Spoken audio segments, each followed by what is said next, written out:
There's 2 more days till Christmas. How you guys are just like pumped?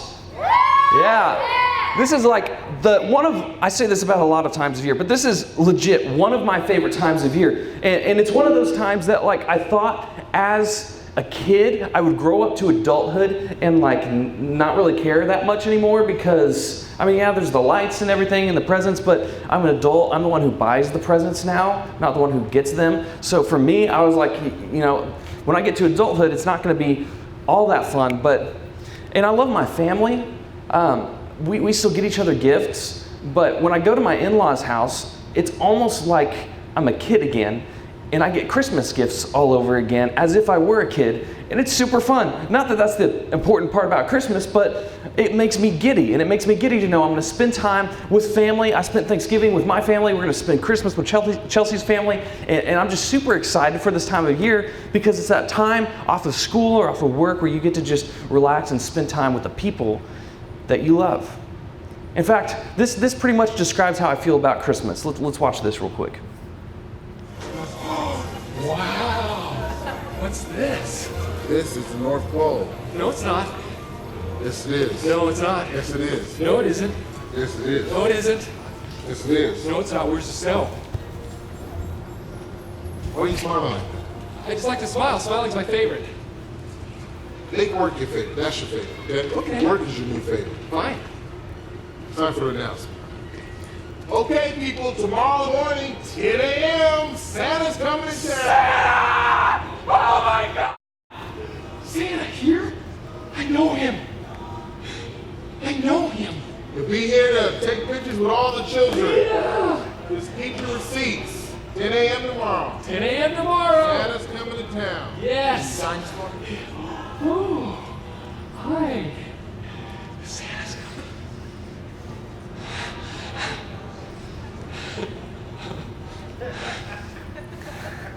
And that pretty much sums up how I feel about Christmas sometimes. Not necessarily the Santa part, because I know. Do you guys know? He's not really. Well, I'll let you parents tell you that one. But I love Christmas. That's how excited I get about Christmas sometimes. In fact, I watch that movie probably 20 times every year. I haven't this year yet. But most years, I watch it like 20 times a year. And it's like, I think it's still my all-time favorite Christmas movie because I watch all the others and I always come back to Elf, and it's my favorite. When I was your guys' age and all growing up, even through high school, my family had this tradition. Okay, when it came to the time to set up the house with the Christmas decorations, you know what I'm talking? Does your family do this? Like you have like a routine and a tradition when it comes to setting up the Christmas decorations? Well, my family, my mom would make these like Christmas sugar cookies and like the stars and the Christmas trees and the little shapes and stuff, and then the bells, and then we would turn on Christmas music and blare it throughout the house, and then we would take down all the tubs that were like up in the attic in our garage and start unloading all the Christmas stuff, and we would spread all the ornaments all over the trees. In fact, our tree was not like a nice looking decorative tree. It was like a tree made up of all the craft and homemade ornaments that we'd made since childhood. So like ever since I was like 2 in the nursery and we did like little handprint ornaments or whatever, like all those were going up on the tree every year. So I had a box, my brothers had a box. Eventually, 8 years later, my sister came along and she had a box, and we would all put up all the Christmas decorations together, stuff our faces with Christmas goodies. My mom also made these like chocolate covered pretzels with sprinkles and stuff. Oh, so good. And then my dad would always make coffee, or we would have hot chocolate, whichever one we were in the mood for. I usually would have both or mix them because then it's like a mocha and it's awesome. And so we would do the Christmas decorations, and it was like incredible. I loved it. I looked forward to that every year because we're breaking out I'm sentimental, so I break out all the Christmas decorations, and there's all the lights. Even today, I like to turn all the lights in the house off except for the twinkly Christmas lights because I just like that vibe. I like the homey, Christmassy vibe. You guys with me? You know what I'm talking about? Oh, that glow. It's that Christmas glow, and I love it.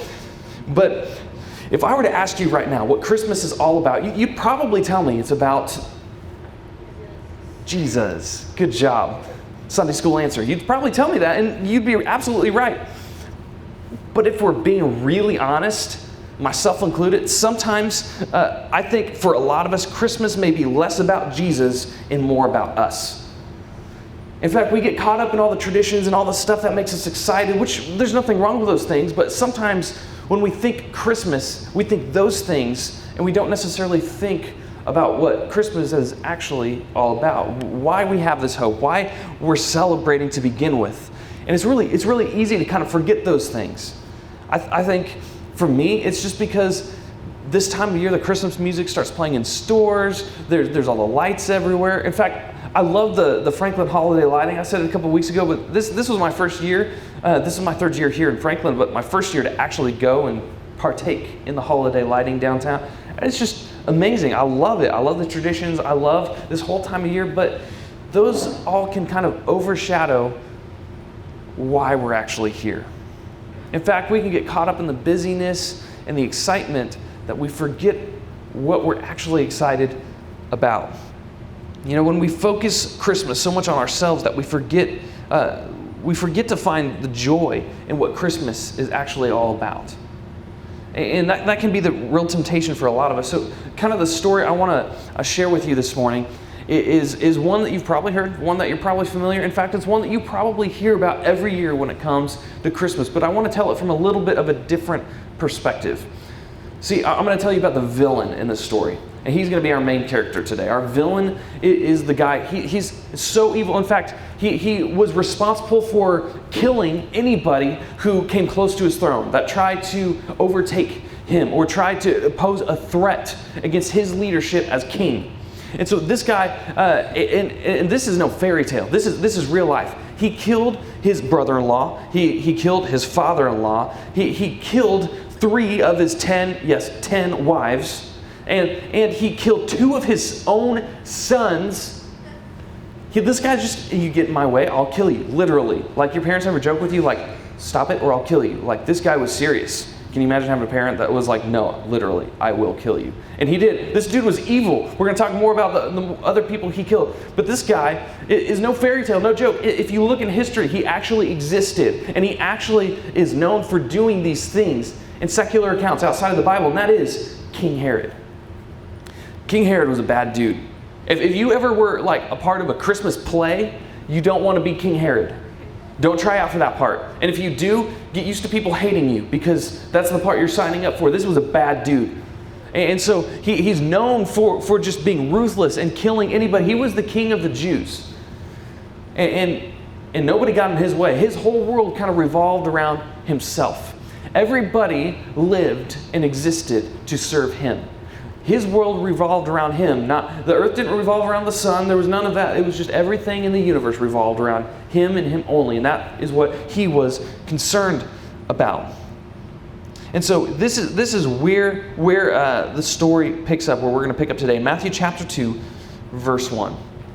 So after Jesus was born in Bethlehem in Judea, during the time of King Herod, Magi, or wise men, you guys know the we 3 kings of, this is the wise men, all right? So the wise men from the east came to Jerusalem and asked, where is the one who has been born King of the Jews?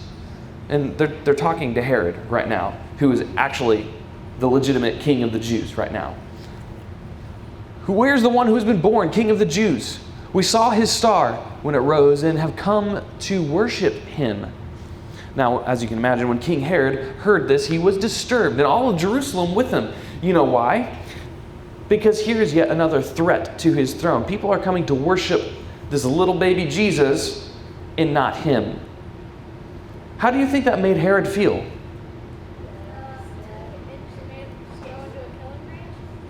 Yeah, going to a killing rage. We'll see that. This made Herod very, very angry. But he didn't show it. Actually, he could kind of gotten smart over the years, and trying to conceal his true motives and the anger that he felt in this moment. I'm sure he was very disturbed. He hears, oh, these wise men, these magi have come to worship me. And they say, hey, we're looking for that little baby that was Jesus. Have you heard of him? He's the king of the Jews. We're here to worship him. And Herod's going like, he's what? You're talking about my title. I'm the king of the Jews. Me, right? And like you've seen Shrek. I watched that again recently because Zeke actually sits still and watches that some. So I was watching Shrek, and Lord Farquaad, he's like, it's me, it's my throne, mine. And then the dragon like eats them, and it's super awesome. If you haven't watched Shrek in a while, go watch it again. It's worth it. And so this is like King Herod in my mind. Like, me, I'm the king. You don't go to worship little baby Jesus. You come and worship me. And so Herod is disturbed. And so the Magi, the wise men, were actually really smart guys who came. They actually were known for being advisors to people in royalty. They were wise men. They were the guys that all the people in authority turned to when they needed advice, when they needed help, when they needed that wisdom that it took to lead a nation of people. And asking Herod where they could find Jesus meant something pretty important. You know what that was? It meant that the prediction that had been told all throughout the Old Testament had come true about the Messiah, the true King of the Jews. Well, again, this is not very pleasant news for King Herod, because it means that there's another threat to his rule and his authority and his leadership. And no longer is everybody's worlds revolving around him to serve his needs, but now this new guy who can't even talk yet, is probably still pooping his diapers, and he's going, no. Me. I'm the king. And so actually he comes up with this plan. He calls, this is later in the chapter. Then Herod called the Magi secretly and found out from them the exact time that the star had appeared. He sent them to Bethlehem, and he said, "Go and search carefully for the child. As soon as you find him, report to me so that I too may go and worship him." Oh, cunning guy, right? You're watching the movie and you're going, don't do it, it's a trap, right? You don't do it. And because he's trying to find out, because what's he known for doing? Killing. He's known for killing people, right? So surely the wise men knew this, but if they didn't, God appears to them and says, "Hey, don't go back. Don't go back to them." He appears to them and he says, "Don't go to these guys because he's lying." Anybody seen Ice Age? He's lying. Or Elf, you sit on a throne of lies and you sleep at night. Right? This is King Herod sitting on a throne of lies. So God tells him, don't come back, don't go back, don't tell him anything. And so the Magi, let's read on. They don't do it. They actually they ignore what Herod says. And when Herod realized that he had been outwitted by the Magi, which makes sense, right? Because they're wise dudes, so they outwitted the Magi here. He was furious, and he gave orders to kill all the boys in Bethlehem and its vicinity who were 2 years old and under, in accordance with the time that he had learned from the Magi. So he goes, okay, I'm going to, and upset that people are coming to worship somebody else and not him, but then also upset that he's been outwitted and that they're not going to actually tell him where he is. So you know what he does? He just goes and kills all of them, right? Just get them all out of the way. And then that'll solve my problem. Well, luckily God had appeared to Mary and Joseph in a dream and said, get out of there because, Herod's coming and he's going to kill all the boys under 2. And so they did. And then Jesus survives, obviously, because most of you know the rest of the story. If you don't, you should read the rest of Matthew. But Herod's furious, sends his soldiers into Bethlehem and its whole vicinity, kills all the boys under 2 years old. Man, my kid's under 2 years old. I cannot imagine if I lived in Bethlehem at this time. This is Herod, ruthless villain. So on the one hand, you've got Herod, who the Christmas story, this is even before it was going to be known as the Christmas story, but you got Herod he's a me. It's all about me, my kingdom. People serve me. I'm the center of the story. And you've got the Magi who hear about the news of Jesus, and instead of being outraged like Herod, they come and they worship. And they know that the story is about him. And you see these very two perspectives. One has joy and one does not. Can you tell which one is the one that has joy?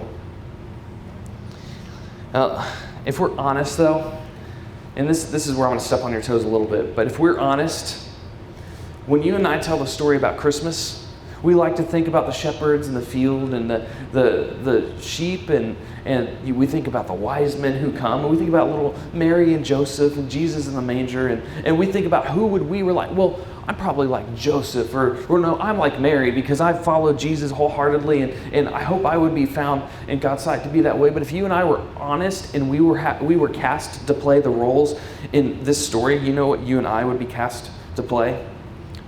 We would be cast to play Herod, because you and I tend to make Christmas about ourselves, about what I'm getting, about the cookies I get to eat, about the presents I'm going to get, about the time off of school I'm going to have. And we tend to make Christmas more about us. We tend to make ourselves the center of the story rather than Jesus. And it's a temptation for all of us because, we're all kind of selfish people when it comes down to it. And so, a lot of times we struggle to make it about us rather than about Jesus. But you see, Jesus is the reason for the joy of Christmas. And I think you guys know that. But when we make the story about ourselves, we actually miss something very important. Because when we make things about ourselves, what do we do when things go wrong? If we're honest, we tend to throw a fit. We get upset. Our plans were messed up. We didn't get what we wanted. We didn't get to do with our free time what we wanted to do. We wanted to stay up all night and play Fortnite, but mom and dad wouldn't let us, even though we didn't have school the next day, right? And so we tend to throw a fit when we don't have what we want. But when we make the story not about us, when we make it about Jesus, then what we do or do not get doesn't really affect our capacity for joy. When we make Jesus the center of the story rather than ourselves, we increase our capacity for joy and decrease our capacity for stress, anxiety, depression, heartache, ruined relationships. When we make it all about us, we miss the point.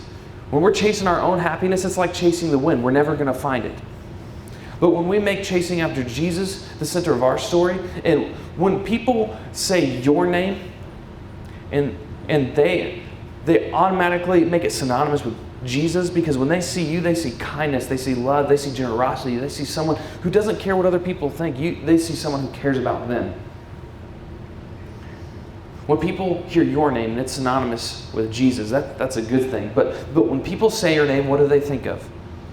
Do they think of the sport you play? Do they think the funny guy? Do they think the smart guy? Do they think, oh, that person's good in the play? Yeah, they were in the play. Do they think musician? Because that's what people would have said about me when I was your age. What do people say what do they think of when they say your name? Because if they don't think of Jesus, then something's probably off. So when it comes to Christmas, not just Christmas, but the story of your life, are you tempted to be kind of like Herod and think that it all revolves around you? Now, if we were all put under the spotlight, we'd probably say, no, I don't think it's all about me. I know it's not about me. But in our actions and in our thoughts,